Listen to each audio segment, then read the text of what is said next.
Bien, alors bonjour tout le monde. Alors toujours dans le cadre de la leçon de l'analyse d'exploitation, durant la séance précédente, on a présenté les différentes charges classées selon la variabilité. On a donc distingué les charges variables ou opérationnelles, les charges fixes ou de structure et les charges semi-variables ou mixtes. Alors en deuxième étape, nous allons présenter le tableau qui s'intitule Tableau d'exploitation différentielle, TET, ou bien tableau de résultats par variabilité, s'appelle aussi tableau de résultats par variabilité. Alors, de quoi se constitue ce tableau-là? Alors, les éléments essentiels de ce tableau, eh bien, comme vous l'observez, c'est ce qui est marqué par les chiffres romains. Ils sont au nombre de 5. Alors, premier élément, c'est le chiffre d'affaires. Deuxième élément, c'est le coût variable. Troisième élément, c'est la marge sur coût variable. Quatrième élément, c'est le coût fixe. Et cinquième et dernier élément, c'est le résultat courant. Alors, présentons donc ces différents éléments séparément. Premièrement, le chiffre d'affaires. Eh bien, le chiffre d'affaires par lequel commence ce tableau, ça n'est que la somme des ventes. Alors, si vous avez un CPC d'une entreprise commerciale, c'est le total des ventes de marchandises. Si vous êtes en présence d'un CPC d'une entreprise autre que commerciale, donc le chiffre d'affaires, il est composé de la somme des ventes de produits finis ou de services. Et si vous avez un CPC d'une entreprise qui exerce en parallèle une activité commerciale et une activité autre que commerciale, dans ce cas-là, vous aurez pour le chiffre d'affaires le total des ventes de marchandises plus le total des ventes de biens et services produits.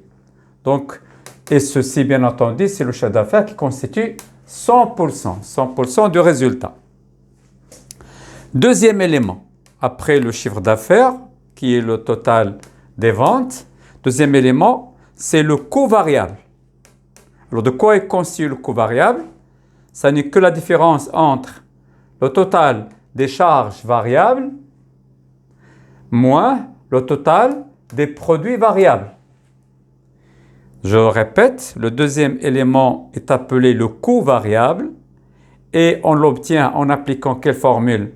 On prend la somme des charges variables desquelles on retranche la somme des produits variables. Et les valeurs de ces éléments-là, on les trouve dans le CPC avec des informations complémentaires. Et nous verrons ceci dans des exemples qui viendront par la suite. Alors, ce coût variable qui est noté CV, eh bien, vous avez un pourcentage. Comment on trouve son pourcentage par rapport au chiffre d'affaires? Eh bien, on fait le rapport coût variable sur le chiffre d'affaires multiplié par 100.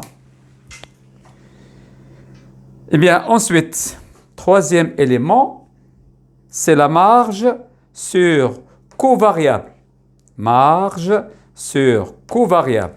Eh bien, cet élément-là, on le trouve tout simplement au niveau calcul, rien que par la différence entre le chiffre d'affaires, grand A, moins le coût variable, grand 2. Et ça nous donne donc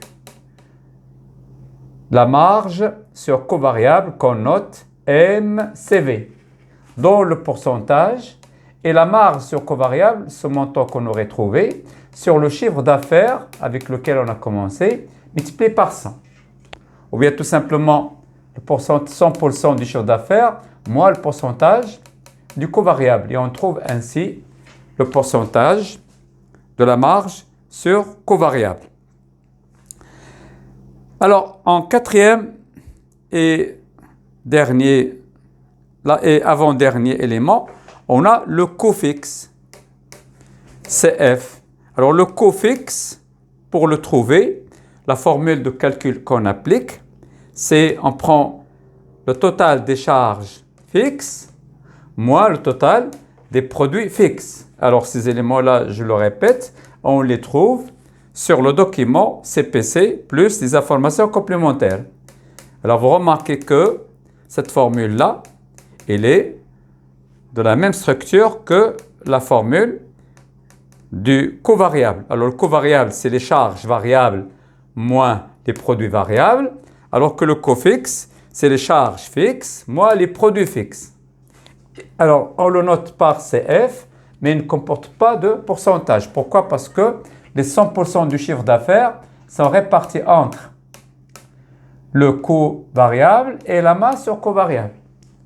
Si on a par exemple ici 80%, eh bien, pour le pourcentage de la masse sur coût variable, c'est 20% qui reste, puisque ces deux pourcentages-là constituent toute l'unité. Et pour finir, dernier élément, c'est le résultat courant.